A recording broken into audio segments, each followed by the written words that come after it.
ពុកម៉ែបងប្អូននេះគឺជាម្សៅស៊ុបដែលយើងខ្ញុំបានធ្វើខ្លួនឯងម្សៅស៊ុបនឹងគ្រឿងផ្សំមានដូចជា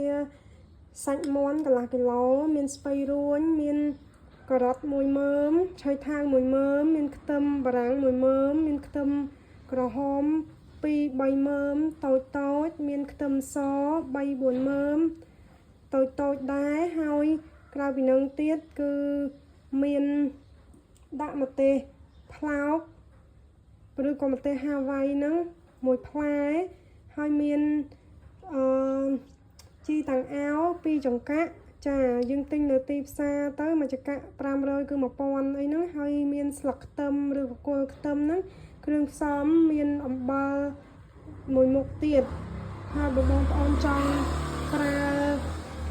ស្ករបងប្អូនដាក់ស្ករបានប៉ុន្តែនាងខ្ញុំមិនដាក់ស្ករទេដោយសារខ្លាចម្សៅស៊ុបនេះវាមានសភាពសើមដូច្នេះនាងខ្ញុំដាក់តែអំបិលទេហើយបើសិនជាយើងចង់បានរសជាតិប៊ីចេងយើងអាចដាក់ប៊ីចេងតិចទៀតបានម្សៅស៊ុបនេះដោយសារនាងខ្ញុំសម្ងួតខ្លាំងពេកប្រើរយៈពេល1ថ្ងៃជាងចាសម្ងួតរយៈពេល28-29ម៉ោងដែរប៉ុន្តែកម្ដៅគឺប្រើ65អង្សាអញ្ចឹងធ្វើឲ្យវាស្ងួតខ្លាំងពេកថ្លឹងទៅអត់បានកន្លះគីឡូទេមួយចាននឹងបាន3ខាំជាងទេប៉ុន្តែគ្រាន់តែម៉ាស៊ីនទូចកាន់ទៅអត់ម៉ត់ល្អយើងរែងវាបានប៉ុន្តែនេះនាងខ្ញុំអត់ទាន់រែងទេបើសិនជាយើងរែងទៀតម្សៅស៊ុបនេះគឺបានល្បាយម៉ត់ជាងនឹងអញ្ចឹងពុកម៉ែបងប្អូនទាំងអស់គ្នាអាច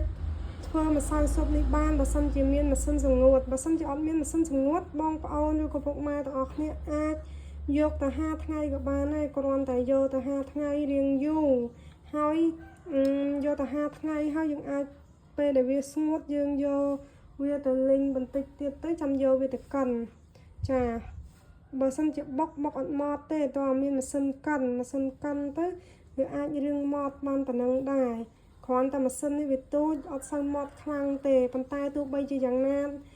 យើងធ្វើខ្លួនឯងគឺយើងចង់ដាក់បន្លែអីក៏បានយើងចង់ដាក់សាច់អីក៏បានដែរគ្រាន់តែថាវាមានលបាយអត់ស្អាតដូចគេលក់នៅលើទីផ្សាររបស់បរទេសគេម៉ត់ជាងប៉ុន្តែក៏នៅតែមានលក្ខណៈសើមដែរម្សៅស៊ុបរបស់យើងនេះគឺមានន័យថាធម្មជាតិបន្លែដែលយើងដាំដុះខ្លួនឯងបានគ្រាន់តែដាក់ផ្សិតទេផ្សិតអត់អាចធ្វើខ្លួនឯងបានអញ្ចឹងផ្សិតហ្នឹងគឺទិញគេចាហើយនឹងសាច់ទិញគេដែរក្រៅពីហ្នឹងបន្លែខ្លួនឯងអញ្ចឹងបងប្អូនទាំងអស់គ្នាអាចរៀនធ្វើបានណាបងប្អូន